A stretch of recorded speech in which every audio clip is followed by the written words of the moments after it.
Morning class. हम लोग study करने जा रहे हैं अपना नया चैप्टर थर्मोडायनामिक्स। ठीक है, थर्मोडायनामिक्स क्या है? अगर हम बात करते हैं थर्मो, तो थर्मो का मतलब हीट, समझ में आया?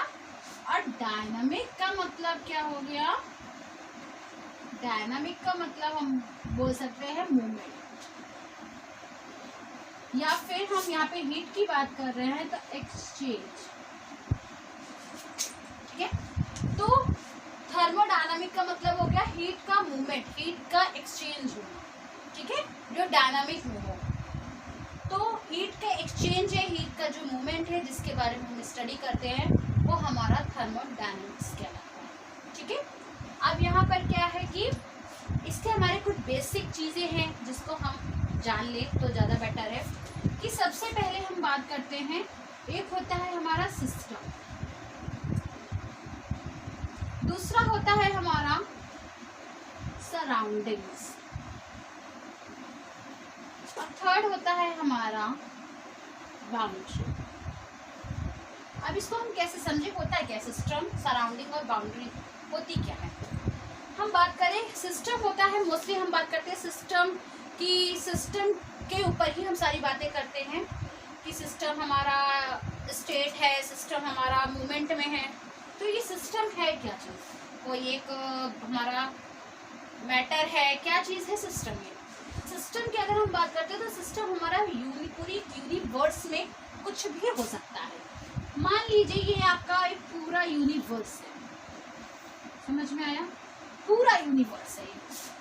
यूनिवर्स का मतलब आप समझते ही हैं कि यूनिवर्स के अंदर क्या है, पूरा स्टार भी आ गया आपके, और आपका सन भी आ गया, मून भी आ गया, और ह्यूमन भी आ गया, आपके जो बर्ड्स हैं, सब मतलब हर एक चीज़ आपकी एक यूनिवर्स में अंदर आ जाती है। तो ये आपका एक यूनिवर्स है। यूनिवर्स में जिस चीज़ के बारे में हम स्टडी कर रहे हैं, जिसके बारे में हम बात करेंगे, वो हमारा एक सिस्टम हो गया। अब जैसे मान लीजिए हम यूनिवर्स के बारे में भी स्टडी कर सकते हैं, और हम एक छोटे से पार्टिकल के बारे में भी स्टडी कर सकते हैं। ज़रूरी नहीं है कि वो चीज़ हमारी बड़ी हो या छोटी हो, मतलब कुछ भी हो सकता है, वो हमारा एक सिस्टम हो सकता है। अब यहाँ पर ये हमारा एक सिस्टम हो गया है। अब सिस्टम जिसके बारे में हम स्टडी करते हैं वो हमारा क्या होता है? सिस्टम, जिसके बारे में स्टडी करते हैं। ठीक है, और जो उसके सिस्टम को छोड़कर जितनी भी स्पेस हमारा ये है, ये देखिए दिख रहा है आपको, ये हमारा जो भी स्पेस है ये हमारा कहलाता है सराउंडिंग। क्या कहलाया ये आपका? सराउंडिंग। ठीक है, अब सिस्टम और सराउंडिंग को जो अलग करता है, जो अलग बताता है कि ये सिस्टम है, ये सराउंडिंग है, जो ये आपका रियल भी हो सकता है, इमेजिनरी भी हो सकता है, तो वो हमारा क्या कहलाता है? बाउंड्री। जो सिस्टम और हमारे सिस्टम को और सराउंडिंग को जो अलग अलग सेपरेट करता है वो हमारा क्या कहलाता है? बाउंड्री कहलाता है। ठीक है, अब इसके आगे हम जब चलते हैं तो सिस्टम की बात करते हैं, तो सिस्टम हमारे तीन होते हैं। पहला सिस्टम होता है ओपन सिस्टम, दूसरा होता है क्लोज्ड, और तीसरा होता है आइसोलेटेड। अगर हम ओपन सिस्टम की बात करते हैं, ओपन सिस्टम क्या है? तो ओपन सिस्टम जो होता है जिसमें हम, आपको मैं बता दूं, जैसे दो चीज़ें हैं, एक तो है हमारा मैटर और दूसरा है हमारा हीट। अगर ये दोनों चीज़ें हमारी चल रही है साथ में तो हम इसके बात करते हैं सिस्टम में दो ही चीज़ें हैं। ठीक है, यहाँ पर आ गया। अब अगर मान लीजिए हम मैटर और हीट दोनों चेंज कर सकते हैं, वो हमारा ओपन सिस्टम है। मैटर को चेंज ना कर सके, हीट को चेंज कर दे, क्लोज सिस्टम। दोनों ही अगर चेंज ना कर सके तो वो आइसोलेटेड सिस्टम। क्या है मतलब? इसका एग्जांपल दे तो आप समझेंगे अच्छे से। ओपन सिस्टम का मतलब हो गया, जैसे कि मान लीजिए हम चाय बना रहे हैं, ठीक है, टू पर्सन्स की हमने चाय चढ़ाई, चाय बना रहे, तब तक एक तीसरा पर्सन आ गया। ये हुआ कि हमें चाय बनानी है उसके लिए भी, तो हमने उसी में क्या किया, थोड़ा सा मिल्क मिलाया, शुगर मिलाया, टी लीव्स मिलाई, हमने उसी के लिए प्रिपेयर कर दिया। हीट हम उसको तेज भी कर सकते हैं, धीमी भी, स्लो भी कर सकते हैं। तो यहाँ पर क्या हुआ, हमने मैटर भी चेंज कर सकते हैं, मटेरियल भी चेंज कर सकते हैं, वॉल्यूम भी चेंज कर सकते हैं, और हम उसकी हीट को भी चेंज कर सकते हैं। तो ये सिस्टम हमारा जो है वो ओपन सिस्टम है, जिसमें हम दोनों ही चीजें चेंज कर सकते हैं। अगर हम क्लोज सिस्टम की बात करते हैं तो क्लोज सिस्टम जैसे आप मान लीजिए आपका सील पैक्ड बॉटल है या कुछ भी है, वो सील पैक्ड है। अब इस पे हम लिक्विड ना डाल सकते हैं ना, लिक्विड को हम निकाल सकते हैं, ठीक है। अब उसको हम गर्म कर रहे हैं, हमने हीट उसको दी, उसको गर्म कर रहे हैं, हम वहाँ पे हीट को बढ़ा भी रहे हैं, हीट को घटा भी सकते हैं, बट हम उस वहाँ पे वॉल्यूम को चेंज नहीं कर सकते कि हम उसमें से पानी थोड़ा निकाल ले फिर हम सील पैक कर ले, ऐसा हम नहीं कर सकते। तो वो फुल्ली सील पैक्ड है, हम उसमें से वॉल्यूम को चेंज नहीं कर सकते। तो ये मतलब क्या हो गया हमारा कि वो हमारा क्लोज सिस्टम हो गया कि हीट तो चेंज हो रही है बट हमारा वॉल्यूम नहीं चेंज हो रहा। आते हैं आइसोलेटेड सिस्टम के लिए। तो आइसोलेटेड सिस्टम में हमारा मैटर चेंज हो सकता है ना, हीट चेंज हो सकती है।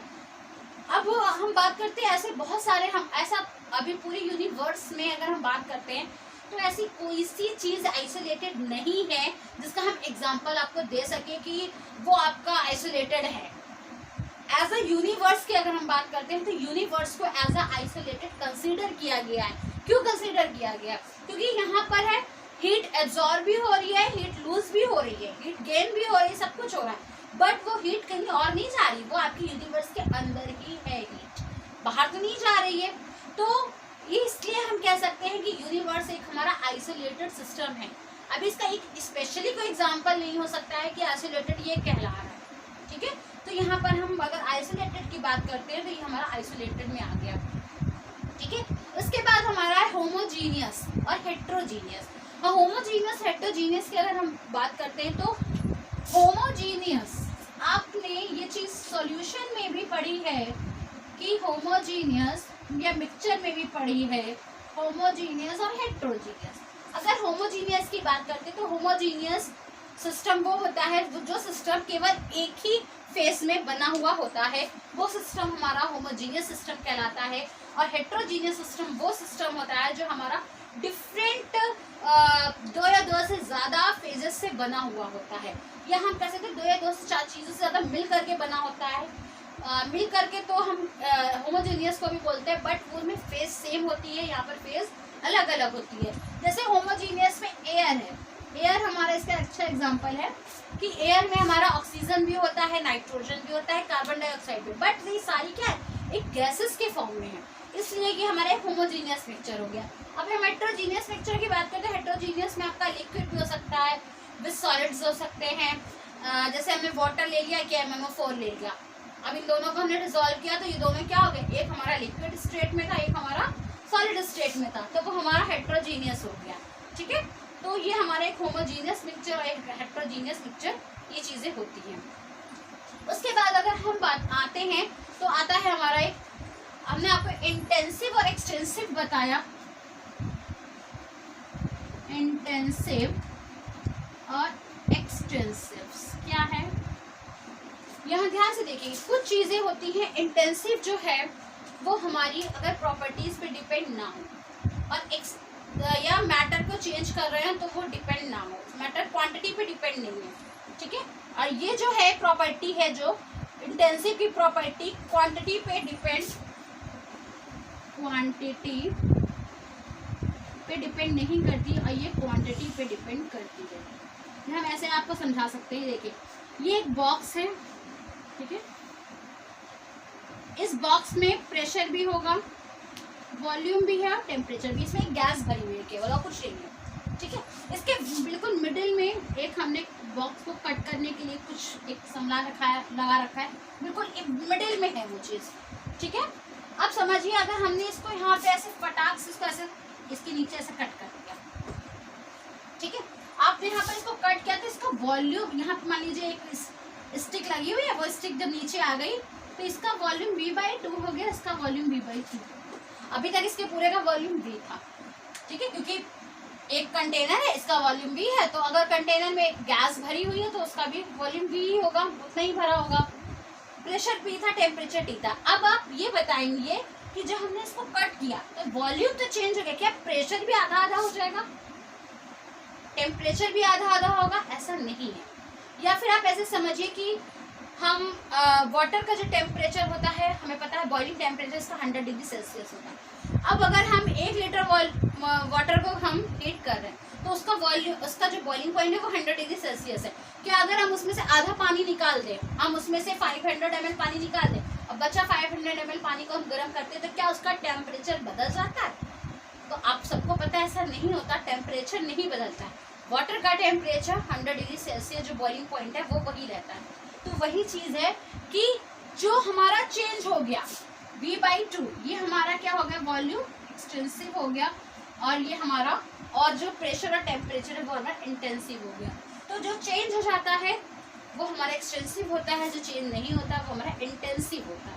ठीक है, इसके बाद है हमारे पास थर्मोडायनामिक प्रोसेस। अगर हम थर्मोडायनामिक प्रोसेस की बात करते हैं, यहाँ पर देखेंगे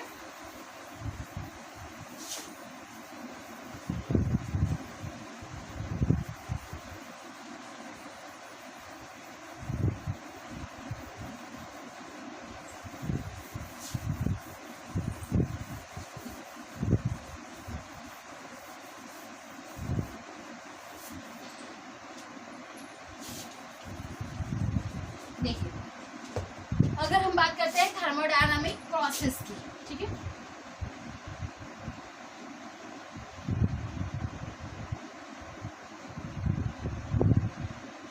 हमने बात की कि ये एक कंटेनर है, इसमें हमारे कुछ गैसेस ऐसे से फिल है, ठीक है, समझ पाए? अब यहाँ पर क्या क्या चीजें हो सकती हैं, प्रेशर होगा, वॉल्यूम भी होगा, टेम्परेचर होगा, नंबर ऑफ मोल्स, या फिर इसको कंपोजिशन भी होगा। बस समझ में आया? प्रेशर भी होगा, ऑब्वियसली है, कोई गैस भरी हुई है, प्रेशर होगा, वॉल्यूम भी होगा, कंटेनर ले रखा है, टेम्परेचर भी है, और एंड कंपोजिशन भी है। ठीक है, अब अगर यहाँ पर हम कोई एक चीज को कांस्टेंट करते हैं और तीनों चीजें वेरिएबल होती है, तो हमारी जो प्रोसेस है वो कुछ प्रोसेस हमारी ऐसी हैं कि एक प्रोसेस हमारी है आइसोबारिक, व्हेन P कांस्टेंट। जब P कांस्टेंट होगा तो हमारी जो प्रोसेस कहलाएगी वो आइसोबारिक प्रोसेस कहलाएगी। जब आइसोकोरिक, नेक्स्ट है, जब हमारा वॉल्यूम कांस्टेंट होगा तो वो हमारा आइसोकोरिक प्रोसेस कहलाएगा। आइसोथर्मल, जो हमारा टेम्परेचर कांस्टेंट होगा देन वो हमारा आइसोथर्मल कहलाएगा। एडियाबैटिक, एडियाबैटिक में N हमारा कांस्टेंट, ठीक है। इसके बाद एक और हमारा आता है, वो आता है साइक्लिक। साइक्लिक प्रोसेस क्या है कि मान लीजिए इस पॉइंट से इस हमारा स्टार्ट हुई है प्रोसेस होना, तो वो किसी न किसी तरीके से वापस से यहाँ पे आ जाएगी। तो जहाँ से स्टार्ट हुआ वहीं पे लास्ट में वापस आ जाना हमारा साइक्लिक प्रोसेस कहलाता है। ठीक है, तो ये हमारे थर्मोडायनामिक्स के 5 प्रोसेस हैं। Isobaric when P is constant, isochoric V is constant, isothermal T is constant, adiabatic में N कांस्टेंट है, साइक्लिक में हमारा जहाँ से स्टार्ट करें वहीं पे आकर के एंड हो जाता है। तो ये जो है अगर हमारे क्वेश्चन जो आते हैं वो हमारे अगर आते हैं इन एडियाबैटिक प्रोसेस तो आपको पता चल जाएगा N कांस्टेंट है। अगर इन आइसोबारिक प्रोसेस तो आपको पता चल जाएगा P कांस्टेंट है। ठीक है, तो ये जो हमारे हैं कॉन्स्टेंट्स के हैं कि हम कैसे डिफाइन कर सकते हैं। तो ये हमारे थर्मोडायनामिक प्रोसेस होते हैं, क्या होता है। इसके बाद में आता है हमारा रिवर्सिबल, रिवर्सिबल और आता है इरिवर्सिबल। ठीक है, रिवर्सिबल और इरिवर्सिबल क्या होता है कि रिवर्सिबल नाम से ही लग रहा है कि रिवर्स है ये, बट आपको मैं बता दूं यहाँ पर जो वर्क होता है, जो कार्य जो करते हैं वो बहुत ही मतलब हाईली एक्सट्रीमली हम बोल सकते हैं, हाईली एक्सट्रीमली हो बोल सकते हैं, बहुत ही स्लोली होता है, बहुत ही स्लोली होता है। और हम इसमें एक तो पॉइंट यही है कि बहुत ही स्लोली है, और दूसरा हो सकता है कि इट कैन बी रीवेंट, या इसको हम वापस कर सकते हैं at that point which we want. Which भी, मतलब क्या कि ये इतना स्लोली प्रोसेस होता है, इतना स्लोली प्रोसेस होता है कि हम जब चाहे तब वहां से इसको हम वापस कर सकते हैं। ठीक है, एक सिंपल सी चीज है, आप साइकिल चला रहे हैं बहुत स्लोली, मतलब इतना स्लोली चला रहे हैं कि मुझे लगता है सालों लग जाएंगे आपको 1 किलोमीटर जाने में, इतना स्लोली है। अगर वो बहुत ही स्लोली चला रहे हैं तो मान लीजिए आपने ऐसे पेंडल मारा, आपसे कहा वापस आ जाओ, आप तुरंत क्या हुआ, रिटर्न हो गए। मैंने जिस पॉइंट पे आपको चाहा उसी पॉइंट से वापस आ गए। अगर हम इरिवर्सिबल की बात बोलते हैं तो ये आपका फास्ट होता है। ठीक है, फर्स्ट पॉइंट। और सेकंड पॉइंट, हम इसको अगर रिवेंट करें, it can not be revert at that point which we want. मतलब कि अब आप समझिए बाइक चला रहे हैं, आजकल सभी लोग जानते हैं बाइक खूब स्पीड में चलती है, आप फास्टली बाइक चला रहे हैं, आपको किसी ने हेलो बोला, रास्ते में आवाज दी, तो आप जब तक बाइक रोकेंगे, अगर आप स्पीड में हैं तो आपको जिस बंदे ने, आपने जिसको वहां से देखा, आप जहां रुकना चाहते हैं आप वहां नहीं रुकेंगे, आप थोड़ा सा आगे ही जाके रुकेंगे। तो इसका मतलब है कि रिवर्सिबल प्रोसेस में हम उस पॉइंट से वापस नहीं आ सकते जिस पॉइंट से हम वापस आना चाहते हैं, बट हम रिवर्सिबल प्रोसेस में उस पॉइंट से वापस आ सकते हैं जिस पॉइंट से वापस हम आना चाहते हैं। हम इसका आपको एग्जांपल एक बता दें, जैसे कि मान लीजिए ये कंटेनर है, ठीक है, इसमें एक यहाँ तक इसका ये बंद है, ठीक है, यहाँ पे एक पिस्टन लगा हुआ है, ठीक है, यहाँ पे ऐसे ऐसे गैस मॉलिक्यूल्स हैं। अब समझिए यहाँ पे पिस्टन लगा हुआ है, हम यहाँ पे प्रेशर लगा रहे हैं, या आप ये समझिए आपने यहाँ पे 5 kg का कोई वेट रखा, तो ये पिस्टन क्या होगा, ऑब्वियसली ये पिस्टन थोड़ा नीचे आ जाएगा। ठीक है, तो इजी है, आपने समझ लिया कि पिस्टन नीचे आ गया, आपने समझ लिया। अब क्या है, मान लीजिए ये तो हमारा हो गया इरिवर्सिबल प्रोसेस में। ठीक है, अब मान लीजिए आपको रिवर्सिबल प्रोसेस में इसमें जाना है, तो आपने क्या किया, आपने शुगर के मॉलिक्यूल्स एक एक पार्टिकल, या हम कह सकते हैं उससे बड़ा थोड़ा, जैसे मिश्री के दाने आपने ले लिए, 1 किलो दाने आपने लेके रख लिए। अब आपने एक शुगर का 1 किलो शुगर लेके रखी है, अब उसका एक पार्टिकल आपने रखा, क्या कुछ अंतर पड़ेगा? यहाँ पे हो सकता हो, बहुत हो सकता हो, बहुत बहुत बहुत स्लोली अंदर कुछ पड़ा हो, बट हमें वो नहीं मेजर कर पाएंगे। आपने फिर दूसरा डाला, फिर तीसरा किया, फिर चौथा किया, तो आप ऐसे धीरे धीरे, मतलब मुझे लगता है कि इस प्रोसेस को 5 kg के प्रोसेस तक पहुंचाने में बहुत ही ज्यादा हमें एक लॉन्ग टाइम लग जाएगा। ठीक है, और अगर मान लीजिए आपसे कहा कि अब हटा दो, तो आप अगर वहां से करें तो हम उसी पॉइंट से आपको चाहेंगे तो उसी पॉइंट से आप वहां पे तुरंत हट जाएंगे। ठीक है, तो वहीं से ये पिस्टन का जो प्रेशर है वहीं से हट जाएगा। तो वही चीज है कि रिवर्सिबल प्रोसेस और इरिवर्सिबल प्रोसेस को, कि हम जिस पॉइंट से चाहते हैं उस पॉइंट से हम वहाँ से हट सकते हैं, वापस आ सकते हैं, बट इरिवर्सिबल में ऐसा हम नहीं कर सकते। तो ये हमारा जो थर्मोडायनामिक्स का पार्ट है ये बहुत ही स्मॉल पार्ट्स है। इसके बाद कुछ हमारे इसमें स्टेट फंक्शंस है, उसके बारे में हम आगे स्टडी करते हैं।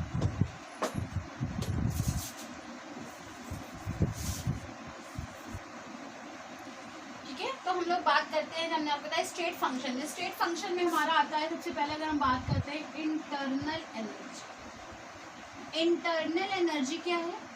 आपको पता है कि सबके पास या हर एक के पास अपनी खुद की एनर्जी होती है। जो एनर्जी हमारे में स्टोर होती है उसको हम इंटरनल एनर्जी बोलते हैं। बहुत ही सिंपल है। ठीक है, तो जो हमारे इंटरनल है, जो हमारे पास, ये हम बात करते हैं सिस्टम की, तो सिस्टम में जो एनर्जी हमारी ऑलरेडी प्रेजेंट है उसको हम क्या बोल रहे हैं? इंटरनल एनर्जी बोल रहे हैं। इसको हम यू से या और ई से रिप्रेजेंट करते हैं। यू और ई लिख सकते हैं।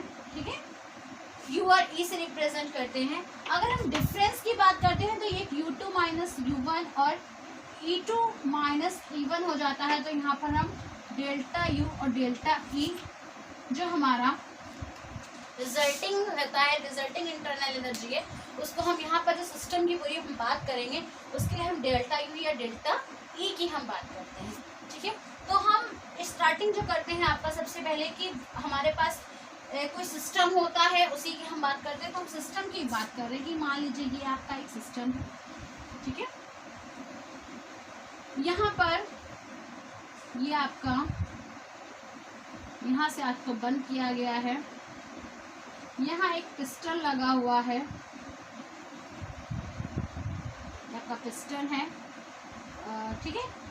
अब यहाँ पर गैस मॉलिक्यूल्स हैं आपके ये सारे। पहला तो हमने आपको बताया आपका जो स्टेट फंक्शन है वो है आपका इंटरनल एनर्जी। दूसरा होता है हीट, और जिसको हम Q से रिप्रेजेंट करते हैं, और उसके बाद होता है वर्क, इसको हम W से रिप्रेजेंट करते हैं, ठीक है। यहाँ पर आपको मैं बता दूं, यहाँ पर हर चीज में हीट हो या वर्क हो, यहाँ पर इसमें दो चांसेस होते हैं। वो क्या होता है, एक तो होता है heat given to the system, ठीक है। हीट क्या हो रही है, सिस्टम को दी जा रही है, ठीक है। ऐसे ही है work done by the system और work done on the system. एक हमने आपको बताया हीट गिवन द सिस्टम, और दूसरा क्या है, heat taken by the system.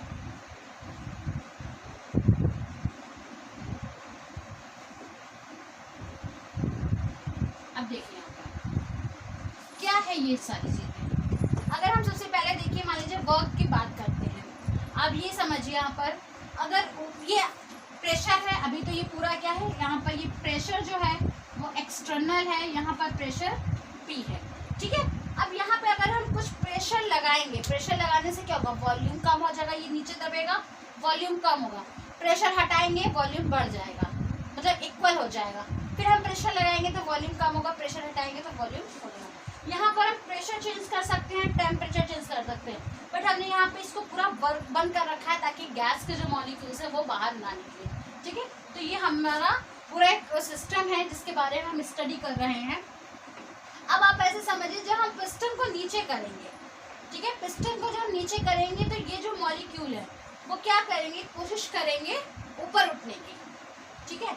जब अब आप ऐसे समझिए, सिंपल से हम आपको एक बता दें, जैसे हम लोग एक भगोने में पानी गर्म कर रहे हैं, भगोने में आप पूरा भर दीजिए, उसको पानी गर्म करिए, आप ये देख भी सकते हैं, और उस पर एक प्लेट रख दीजिए। जब इसको आप गर्म करिए, जब वो बहुत ज़्यादा गर्म हो जाएगा, जब वो खाने लगेगा, तो आप उसको देखेंगे तो जो प्लेट है ना वो धीरे धीरे मतलब खुलने लगेगी। उसको ऊपर मतलब जो उसके मॉलिक्यूल्स है वो क्या करते हैं, उस प्लेट को ऊपर की ओर हटाते हैं, प्लेट को खोलने के लिए करते हैं। तो वो प्रेशर लगा रहे हैं, मतलब वो जो काम है वो किसके द्वारा हो रहा है, सिस्टम के द्वारा वो काम हो रहा है। कि नीचे जो मॉलिक्यूल है सिस्टम के, वो क्या कर रहे हैं, पानी के जो मॉलिक्यूल है वो उस प्लेट को हटाने की कोशिश करते हैं। तो अगर सिस्टम के work done by the system, अगर कोई काम इससे हो रहा है तो वो हमारा work done by the system हो गया। और जब अगर हम ऊपर से एक्सटर्नल प्रेशर लगा रहे हैं कि नहीं हमें इसको बंद करना है, जैसे हमने आपको बताया भगोने में आपने पानी गर्म किया, ऊपर एक प्लेट रख दिया, अब उसके ऊपर एक आप भारी चीज कोई रख दीजिए, तो वो क्या करेंगे, आपने ऊपर से अलग से काम किया है, लेकिन आपने वो काम किसके लिए किया, वो सिस्टम के लिए काम किया है कि वो सिस्टम नीचे रहे। आपने उसके ऊपर प्रेशर लगा दिया ऊपर से कि वो वॉल्यूम इसका वो हो जाए। तो आपने जब उसके ऊपर प्रेशर डाला, एक्सटर्नल प्रेशर डाला है ना, तो आपने सिस्टम पर काम किया है, ठीक है। तो work done on the system हो गया। तो हम यहाँ पर पूरे सिस्टम की बात कर रहे हैं कि अगर वर्क हमारा सिस्टम पर होता है या सिस्टम के द्वारा होता है तो क्या चेंजेस होते हैं। तो work done by the system है और work done on the system है। ऐसे ही heat given to the system, मतलब हीट अगर हम सिस्टम को दे रहे हैं तो हमारा एक प्रोसेस हो गया, मतलब पॉजिटिव ही है, हमारे पास है तभी तो हम हीट देंगे, ठीक है। और अगर heat taken by the system है तो हम सिस्टम से हीट ले रहे हैं, तो सिस्टम के पास क्या हो रहा है, कमी हो रही है, और हमारे हीट सिस्टम को दे रहे हैं तो सिस्टम के पास क्या हो रहा है, ज्यादा हो रही है ना। इस बात समझ में आया कि अगर मान लीजिए हम सिस्टम को हीट दे रहे हैं, तो मान लीजिए हमने 10 कैलोरी अपनी हीट दे दी सिस्टम को, तो सिस्टम के पास तो पॉजिटिव आया ना, ठीक है। और अगर हम उससे ले रहे हैं तो सिस्टम हमारा कैसा हो गया, नेगेटिव हो गया। तो यहाँ पर अगर हम एनर्जी की, इंटरनल एनर्जी की चेंज की बात करते हैं तो डेल्टा ई क्या हो गया, डेल्टा ई अगर हम बात करें तो effect of heat plus effect of work. आप समझेंगे हमने क्या बोला है, effect of heat and effect of work को हम ऐड कर दे तो हमारा क्या आ जाएगा, एनर्जी आ जाएगी। इसको हम डेल्टा ई या डेल्टा यू भी कर सकते हैं, क्यू प्लस डब्ल्यू। समझ में आ रहा है चीज। अब हम इसको बता दें, यहाँ पर कुछ प्लस माइनस का बहुत दिक्कत होता है कि अगर हीट हम सिस्टम को दे रहे हैं, मैंने आपसे बोला हीट सिस्टम को दे रहे हैं तो प्लस, हीट सिस्टम से ले रहे हैं तो माइनस, वर्क सिस्टम के द्वारा हो रहा है। अब यहाँ पर समझिए, work done by the system, system work कर रहा है तो सिस्टम की एनर्जी ज्यादा है तभी तो वो वर्क कर रहा है ना, तो सिस्टम ये बस समझ में आया कि ऊपर से हम दे रहे हैं, आपको प्रेशर लग रहा है, वर्क ऑन द सिस्टम हो रहा है तो आपको बताया ना वो नीचे जा रहा है, और जब वो आगे ऊपर की ओर करेगा तो कुछ एनर्जी लगा रहा है ना अपनी, ठीक है, वर्क कर रहा है। तो अगर heat given to the system है तो positive, heat taken by the system होगा निगेटिव। अगर मान लीजिए हमने कहा आपको 10 कैलोरी हमने दे रहे हैं तो पॉजिटिव हो गया, सिस्टम का ले रहा है तो निगेटिव हो जाएगा। Work done by the system है तो पॉजिटिव है, और work done on the system होगा हमारा निगेटिव होगा। तो यहाँ पर हम इसको देखने के बाद ही आप यहाँ पर समझिए, कहीं कहीं होता है Q माइनस डब्ल्यू होता है, तो आपको लगता है कि ये अलग हो गया, ये अलग नहीं है यही चीज। बट अगर आता है work done on the system, अगर सिस्टम पर वर्क हो रहा है तो आप यहाँ क्या कर देंगे, Q प्लस माइनस का W, then Q minus W. बस समझ में, तब आप यहाँ पर ये करेंगे। वैसे जो आपका है वो यही फॉर्मूला है, delta U is equals to Q plus W, ठीक है। यहाँ पर हमारा फर्स्ट लॉ ऑफ थर्मोडायनामिक्स आता है कि फर्स्ट लॉ ऑफ थर्मोडायनामिक्स क्या है, तो आप सभी को बताया फर्स्ट लॉ ऑफ थर्मोडायनामिक्स कि energy can not be created, can not be destroyed. हम हीट को, एनर्जी को ना ही हम क्रिएट कर सकते हैं ना ही हम डिस्ट्रॉय कर सकते हैं, इसको हम केवल एक चेंज से, एक पार्ट से दूसरे फॉर्म में चेंज कर सकते हैं, उसको हम कभी भी डिस्ट्रॉय नहीं कर सकते ना क्रिएटेड कर सकते। एक फॉर्म से दूसरे फॉर्म में चेंज कर दिया, हम अपने हाथ में ऐसे से रब कर रहे हैं इसको, तो क्या हो रहा है कि ये क्या हो रहा है, हीट यहाँ पे जनरेट हो रही है, एक्सचेंज हो रही है, ठीक है। तो वही चीज है कि हम फर्स्ट लॉ ऑफ थर्मोडायनेमिक्स की बात करते हैं तो हीट हम कह सकते हैं कि heat can not be created, can not be destroyed, it change only one form to an another form. ये हमारा फर्स्ट लॉ ऑफ थर्मोडायनामिक्स है। इसी पे हमारे डिपेंडिंग कुछ क्वेश्चंस आते हैं, न्यूमेरिकल्स आते हैं, जिनको हम अभी स्टडी करने जा रहे हैं, ठीक है। तो हम लोग देखिए न्यूमेरिकल पे आ गए कि फर्स्ट लॉ ऑफ थर्मोडायनामिक्स से हम लोग आगे न्यूमेरिकल स्टडी करेंगे। अब देखिए यहाँ पर क्वेश्चन क्या है, a system gives out energy equal to 20 joule, मतलब कि आपके क्या है, एनर्जी है Q, वर्क डन है W, ठीक है। सबसे पहले हम बात करते हैं जो हमारी चीजें दी गई। अब यहाँ पर हम बात करते हैं तो एनर्जी कितनी दी गई है,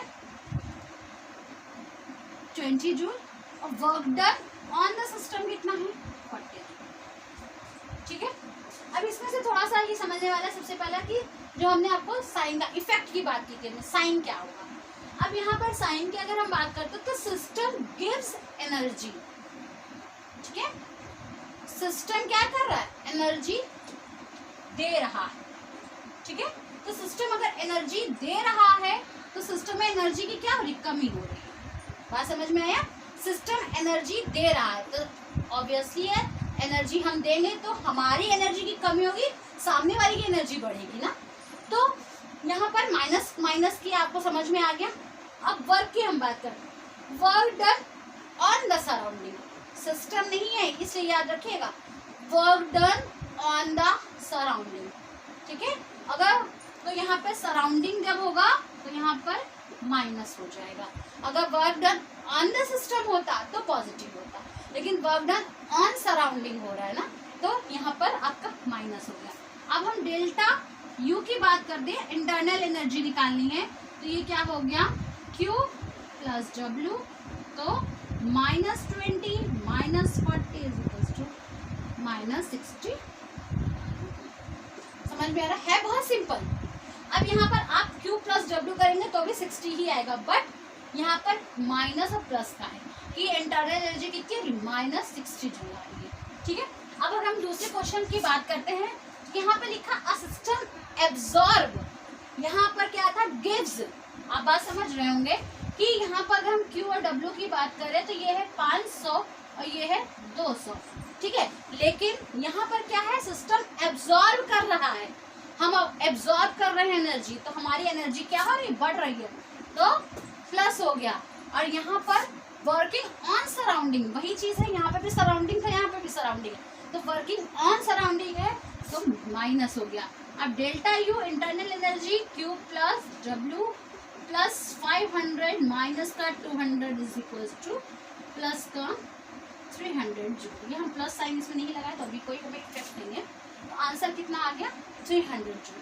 तो ये हमारे जो है वो हमारे क्वेश्चन है, हमने आपको दोनों ही दिखाया, एक सिस्टम के वो सिस्टम एनर्जी दे रहा है, एक में सिस्टम एनर्जी ले रहा है। तो यही आपके क्वेश्चन इस प्रकार से जो हमारे फर्स्ट लॉ ऑफ थर्मोडायनेमिक्स पे डिपेंड करते हैं। इसके हम न्यूमेरिकल आपको देंगे, उसको आपको करना होगा, ठीक है। Next class next time.